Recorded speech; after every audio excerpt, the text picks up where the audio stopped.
Back from Walking Dead. This is episode 6 of season 10. Very excited for this episode. I believe this is like a big Connie is back episode, which I'm hyped as hell for because I adore Connie. She's one of my favourites. So to check in with her, see what she's doing. I'm assuming she's still with Virgil. I should have checked his name. I think it's Virgil. Creepy Michonne guy from last season. So I'm a bit nervous about where that's going to head with him finding her. I've also heard it's kind of a creepy one, which should be interesting to see what they do. But yeah, I'm very, very excited for this one, so let's just jump right into it.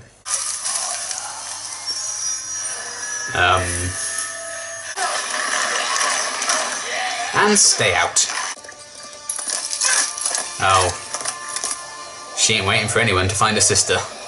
I mean, I think I'd be the same. Nobody's here. For now, I'm sure. Oh. Aww. She's been going through it. Probably not great to finally get out of the cave you're trapped in, to now be trapped in a house, I suppose. Tell us where they are. Oh, God. Ah. Ow, ow, ow. Why don't you take a turn, man? Oh dear. Just a thought. At least he's got a decent attitude considering the torture.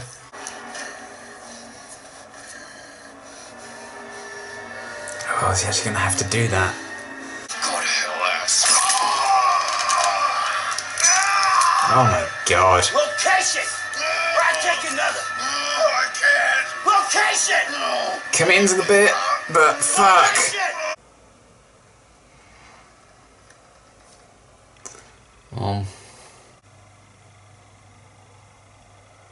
Oh my God, the silence is killing me. Oh my God. Jump scare me, cowards. I'm ready.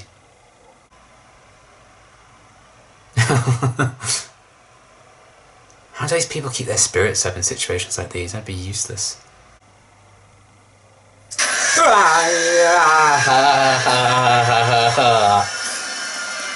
God, I wasn't ready.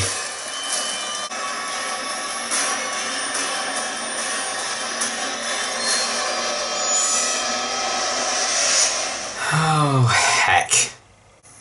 See, it's a classic thing now. Now we know the Reapers and how they work, they don't wear their masks anymore.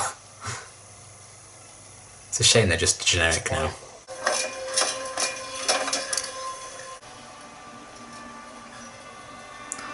Oh. He's letting him know that they're there. Oh look, a dead horse. What a surprise. I am shocked.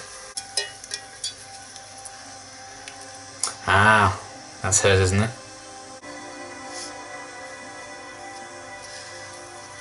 Where are you?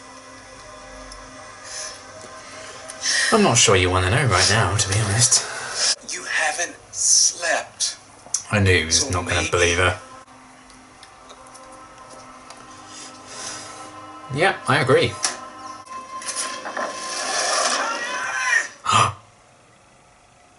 Oh, shit. That cuts to silence, so we can't hear what she can't hear as well. So good. I mean, fucking awful, but so good.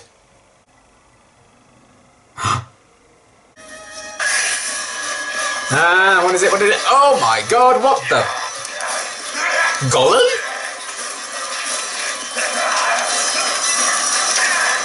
Oh, that's horrendous. Fuck this house. Burn this house down. Are you in a hurry to leave? What? He was the one who suggested they stick around. You're either with us or you're not. Well done. Congratulations. What do you want me to do? Stop pissing off Carver. Usually done him well. Well, Carver's not a very nice guy, so...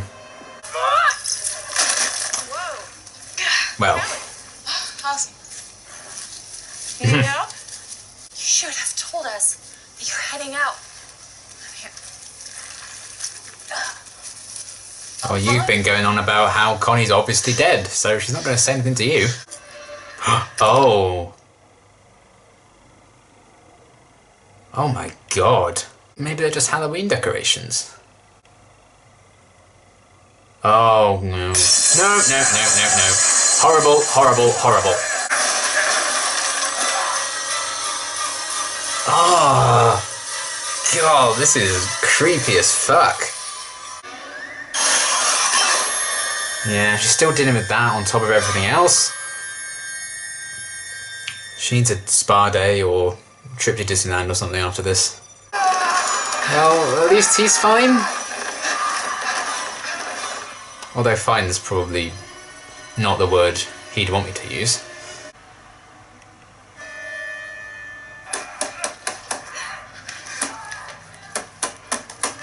Oh no, he's gonna think you're a thing.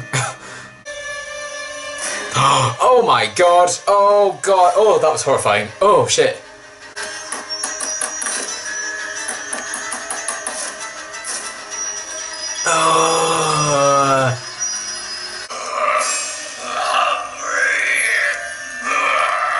Well, we all are, pal.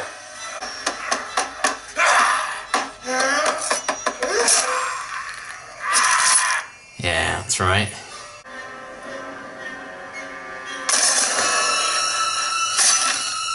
Yeah. Fuck.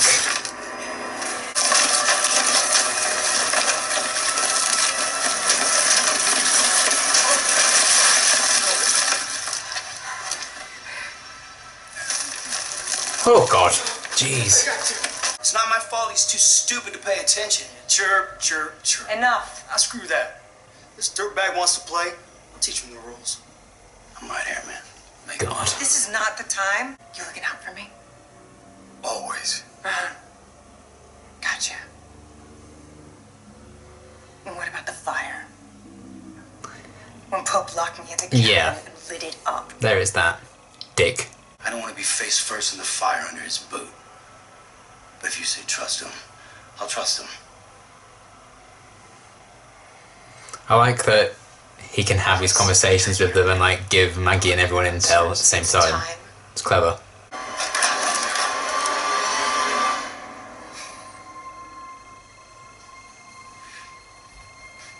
Told you. Well, cutting it close. No matter what happens, you have to keep going. With or without me. Oh, damn. Don't stop. Just I think he's kind of found himself again, isn't he, after the whole Michonne business. Aww. I lost myself for a long time. Off the map. We know. Michonne. She pointed me back to the road. And somehow that road led right to you. And find your family. Aww. So he lost his. Listen.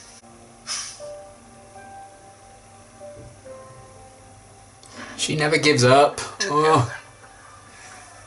I love her. I'm amazed at how much he's changed. Hello. Oh.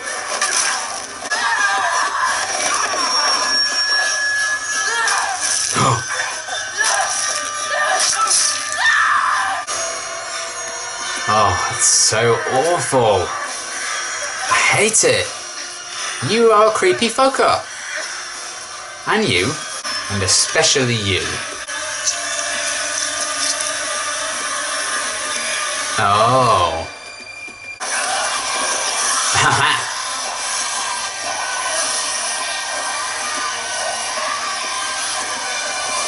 That's very clever. And they become the prey. Oh, for goodness sake.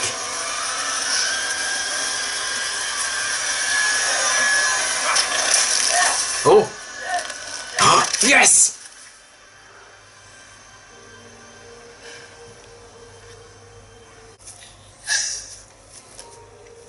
Oh. This is bizarre, because, like, in the real world it's been months and months, but I feel like in context of the show, it's been like a week or two, isn't it? After you left, I continued the discussion with our guest. He wasn't too talkative. Uh-oh. I got everything I needed out of him. Uh-oh. Oh. R.I.P. God, he had a rough time on this show. Okay. Phew. That was a hell of an episode. I loved it. Probably my favourite of the season so far. Yeah, just the like horror elements of it I thought were done so well, and really putting us in Connie's shoes through a lot of that experience when it was just her, because you know we also didn't hear anything. It's just the fact that that is her life, is she just experiences that even when it's just walkers or you know whisperers, anything. She can't hear any of that. So the fact that you know she can go through all of this and be as badass as she is, it's just a testament to the strength of her character. And I adore Connie so much. Lauren was fantastic in this episode. So was the actor who played Virgil. You know, no shade to him or anything as well, because I thought he also gave a really good performance. And I love the direction of taking that character, the change we've seen in him. Just, you know, in like is this like his second appearance? We haven't seen that much of him. Well, probably like his third, I guess, because we saw him at the end of season 10, didn't we?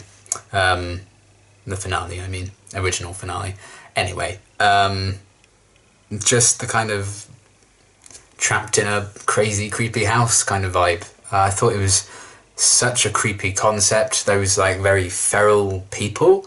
The fact that they've explored like this is one particular way that life may treat you when you need to survive. You just kind of regress to that, I guess. And in a very twisted, awful way, in a very scary way, I feel like it makes sense that that would happen to some people, that they would just go quite feral like that. It's like they're just stray animals who've just been left in the wild for so long that that's what they become. And it just comes down to them being hungry. I think that's the only line of dialogue any one of them spoke in this episode, was one of them saying that they were hungry. So that's all. It's just survival. They don't have lives or connections or anything. Just a bunch of creepy ass people living in that house. Although I think they're all dead now, which may be a kindness to them, really. But that was horrifying. Like the jump scares with them and all of that, them creeping along the floor. Really great kind of physicality that the actors playing them kind of had to bring to it, and you know how pale they were because they just stay inside all that time. And, you know, very Gollum-esque in a way, but God, they were creepy. I almost kind of want to know more about like how long they've been in that state, how it kind of got to that state with them. You know, scratching out eyes on all the pictures, like what was the reasoning behind that? I don't know if that's something they are going to explore more, if it was just for this episode, but damn, that was creepy as hell. That was definitely one of the scarier episodes, I think, of The Walking Dead.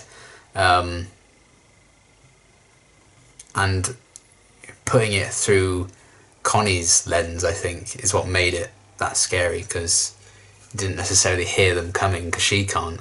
Very cleverly done, very, very creepy. So that whole kind of vibe was quite intense, but it showed that Connie's obviously still going through some shit. She's got some trauma, I guess, after everything in the cave and stuff, having to survive all of that. So that's something I'm sure that they'll deal with, especially now that she's reunited with Kelly and everyone. Hopefully that can be something that they focus on. And it's just nice to finally have her back, 'cause it's been so long since we've properly gotten loads of Connie in an episode. So this was so great. And I know Lauren was filming Eternals, which I'm also very hyped for. But it's great to have her back, because she's such a cool character, and I'm looking forward to seeing how her story unfolds in this final season and interacting with everyone. Reunite with Daryl, fingers crossed. That'll be a reunion for the ages. So yeah, there's lots of cool stuff to do with her, but just you can see why she's survived for this long if she's this cool. Even when she's utterly terrified, she's like, okay, we need to get on with this now, and you know, finding any way she can to communicate to Virgil, even risking her life at the end to punch through that wall so that he can see it was her. Even there's a huge risk that he'd just stab her before he realised who it was. It was the only option she had, so she had to kind of go for it. So that was, incredibly brave of both of them to face the situation head on. I'd have let them eat me, quite frankly. I'd have just been like, you know what, fine, just eat me. But they fought their way out of there, and I just loved that. And the way they kind of got like separated and trapped, like a wall came down or something. So there's an intelligence to the feral people as well. Like they do lure people in and then trap them in there and stuff. So there's an intelligence to them still that they've retained, but in a way that makes it even more terrifying that they are kind of aware of that. So, God, they were awful. Very creepy. But I like how they, Connie kind of protected herself from the walkers with the walker guts, then let them in to eat the feral people. Great use of your surroundings. It was a cool way out of it, kind of pitching the two enemies together in that way. I thought, like, forcing them to fight was really fun, really cool. And then alongside that, everything with Virgil seeing that he's kind of found himself again. He's kind of come to his senses a lot more after Michonne's last episode. And that he's quite grateful for the opportunity that Michonne presented him with and put him down the right path again. He was fighting to get Connie back to her family because he kind of knows the pain of losing that. And he's got a level head again. And he's kind of really found himself, and he's taken that time to, construct a better version of himself all over again, kind of find the man he probably was before he lost his family, fighting to get Connie out, willing to just stay behind and sacrifice himself if he needs to get her out of there. So I love that they've showcased that change in him as well, and that feels like a guy we could actually want to stick around. Because I was a bit nervous when we saw that Virgil had found her at the end of the season 10 original finale. I was like, oh god, she's in for it now. She ended up still being quite fucking in for it, but not per se because Virgil is still a bit not all there. So I love that growth in that character, and that feels like someone that could be integrated into, our group of heroes. So really like them showcasing how far they came. And I liked the kind of relationship that those two kind of formed, that bond, like we're getting out of this together. And Connie wouldn't accept it any other way as well, so she's just badass. I love her. And then Kelly going off on her own to try and find Connie, and then Carol and Magna and Rosita rushing off to join them. Like that group of them four, I think is a really nice little team, and a really lovely reunion scene at the end there. Very emotional, and I'm excited to see what the direction for those characters is going to be now that we've found her and got her back. That's been their mission for since the second half of season 10. So what is next for those characters? What are their arcs going to be now? So that should be cool to see. And, Connie needs to reunite with Luke as well, and Yumiko. I'm sure they'll see each other again at some point. Obviously, Yumiko's a bit busy right now in the Commonwealth, but that'll be really fun to get more of those characters. And, I'm just so relieved to have Connie back and safe. And I say well, she's alive, but I don't think she's particularly well, but that's something to work through as well. Especially because, they explored a bit of like trauma, PTSD with Sadiq, and then they just killed him off before they really went anywhere with that story. So maybe that could be something that they do with Connie, and maybe actually go through with exploring that theme. So we'll see what happens. But I'm just glad that they've reunited, and that's very emotional. Really well done. Worth the horror we had to endure with that nightmare house beforehand. But so well done. Very creepy. And yeah, definitely the standout story of the episode for me. Because the Reapers are just so generic now, it makes me sad. But I did like that Dower's hands kind of being forced. And he was like, I have to cut off this guy's finger, even though, we're kind of on the same side here, but I need to keep up with this cover.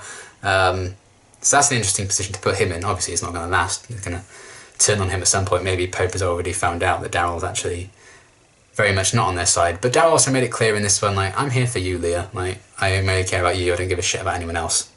So he's honest in a way with that sense, but even when they got some information, went to try and find Maggie and the team and everyone, he let her know that they were there so they could hide.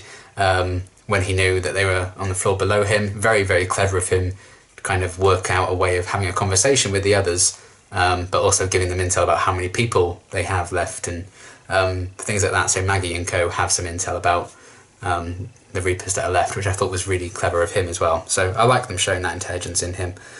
And yeah, Carver just seems like a bit of a dick. He might be a bit of a problem going down as things escalate. Same with Pope, you know, he's just ugh. And yeah, the poor guy that got tortured and stuff, he's been around and is now dead. All of Maggie's friends just die, so that's another one crossed off that. So I think it really is just Maggie and what's the guy's name who wears the mask? That's gonna really bug me. It's just those two left now. Is it Elijah? Elijah, yeah. It's just those two left now. So that group did not fare very well. They did not last long, but yeah, I'm excited to see where they go next with that kind of story strand for Daryl. The fact that he's kind of trying to keep up this cover, Leo getting involved in that as well, is something a bit different than what I feel like they explored with him in episode 4 in regards to the Reapers. So I like that they're changing it up in that way, and maybe he's already got that suspicious nature in these people, and maybe he can't really convince them now, depending on what he was told, like what Pope was told and stuff. And to be fair, Carver is an absolute dickhead. I can't stand him. And I like that Leah kind of called him out on his hypocrisy when he was like, I'm just trying to look out for you. She mentioned fire. I thought that was a good moment. But yeah, alongside that, they are fully in the right to be suspicious of Daryl, because he is not on their side. So that side of things, it is what it is. But I am very intrigued to see where that will go next, because I found this a bit more interesting than what they did with the whole story in episode 4. Obviously, I think the Connie and Virgil stuff was infinitely more interesting, and I'd rather we just had the whole episode be that. But I'm intrigued that there are a few little nice elements there, nice character moments for Daryl and Leo as well. So we'll see where that goes. But damn, what a great episode. Absolutely adored it. Great to have Connie back. Really like what they've done in terms of developing Virgil's character, that he's kind of found himself again. That whole horror house element, so creepy, but so well done. Really nice kind of resolution to that, exploring how far people may have gone in this world.